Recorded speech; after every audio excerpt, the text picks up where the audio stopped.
Welcome to Healthy Living Dallas, where our goal is to make men and women healthier in their day-to-day lives. Today we're focusing on women and the role that PCOS can play in their health. PCOS stands for Polycystic Ovary Syndrome. This is a common endocrine condition that affects women of reproductive age. Women with PCOS typically have high androgen levels or symptoms of hyperandrogenism. That would include things such as acne, hair loss, excessive facial or body hair, elevated libido, and more. Women with PCOS also generally have irregular menstrual patterns that are characterized by infrequent menstruation or ovulation. This is usually defined as more than 35 days between menstrual cycles or less than 8 menstruations per year. These women often have cysts on their ovaries, which can be found through a sonogram or an ultrasound. This could also be noted by a decreased ovarian volume. But the health risks of PCOS go much farther. The hormonal imbalances that characterize PCOS also put us at increased risk for being overweight or obese, for having insulin resistance and elevated levels of insulin in the blood, which can increase our risk for type 2 diabetes, and can also put us at risk for developing plaque in our arteries or for having chronic low-grade inflammation in our bodies. These expressions of PCOS can make it difficult for us to achieve or sustain pregnancy. Many women with PCOS struggle with infertility. At Healthy Living Dallas, we see a lot of PCOS patients. These women generally come to us with the goals of getting healthier, losing weight, increasing the effectiveness of their fertility treatment, reducing their risk of chronic disease associated with PCOS. We know from the research that dietary choices and exercise patterns can play a significant role in reducing the expression of PCOS symptoms. For dietary concerns, the quantity of food you're eating, the timing of your food choices, as well as the type of fats and carbohydrates that you're eating, have all been shown in research to be very important. For exercise, the type, duration, and consistency is key. At Healthy Living Dallas, we've been counseling women on how to introduce these lifestyle changes in feasible step-by-step processes for more than 1.5 years, but we think that there's more that can be done. Let's take a look at what we know. We know that individuals with PCOS tend to have an increased level of a hormone called insulin in their bodies. What's insulin? Before we can understand insulin, we need to understand a little bit of science on how our bodies control blood sugar. This graph represents blood sugar. The two horizontal lines represent the upper and lower end of the normal blood sugar range. You can see that our blood sugar fluctuates within these normal ranges on a regular basis. But why would our blood sugar leave these normal ranges, like on the right-hand side of the graph? Many things are responsible for controlling our blood sugar levels. Our blood sugar is primarily affected by what we eat, what we drink, and by how much we're exercising. Our bodies were designed to work best within this normal blood sugar range. But when we leave this range, we start to develop symptoms as a warning sign from our bodies. When our blood sugar goes too low, it means that our cells don't have enough energy to do their daily functions, because most of our cellular energy comes from sugars. This results in symptoms like headaches, passing out, and can even result in a coma in extreme circumstances. What happens when our blood sugar goes too high?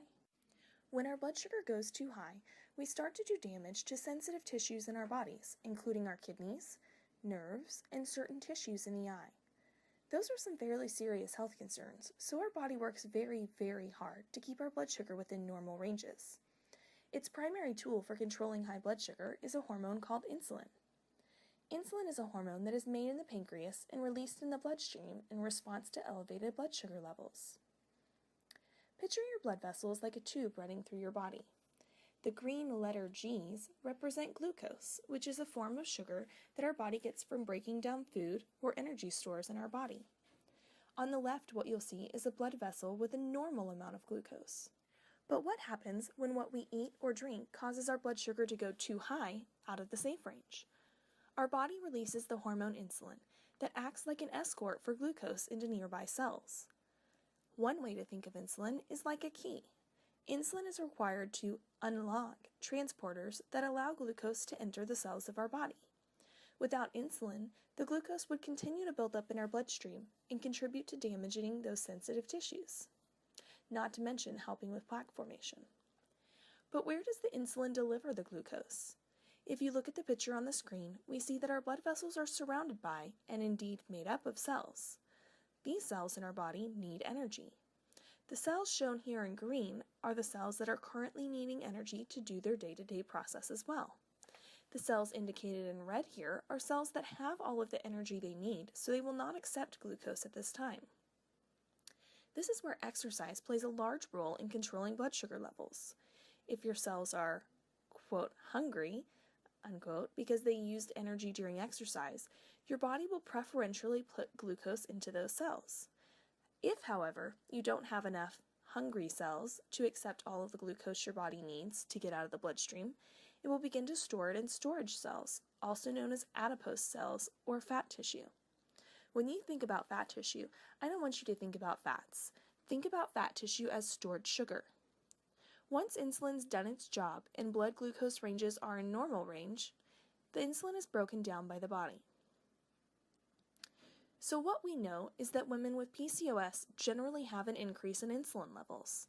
This constant circulation of high insulin levels will contribute to increased fat storage, as we saw in the previous slide.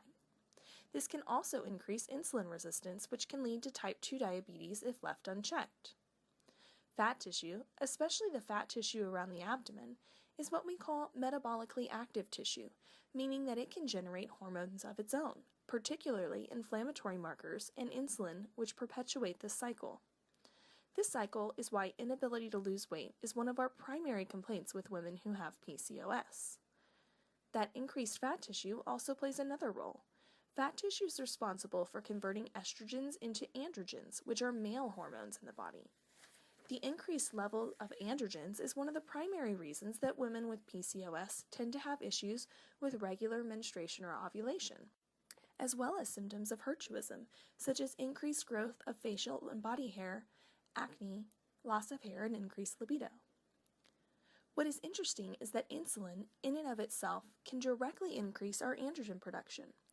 All of these relationships between insulin, the different tissues of our body, and hormone conversions lead to what we call PCOS. So we know that the food choices that we make, the drinks we choose to drink, and the exercise that we do can help protect against PCOS. But here at Healthy Living Dallas, our hypothesis is that we can do more. We believe that a fourth component may play a big role in the health of patients with PCOS. That component is a nutritional supplement. What makes us think that this is the next logical step for our patients? Remember this pathway with PCOS in the body? It looks suspiciously like this pathway. It's in fact the exact same starting pathway for type 2 diabetes.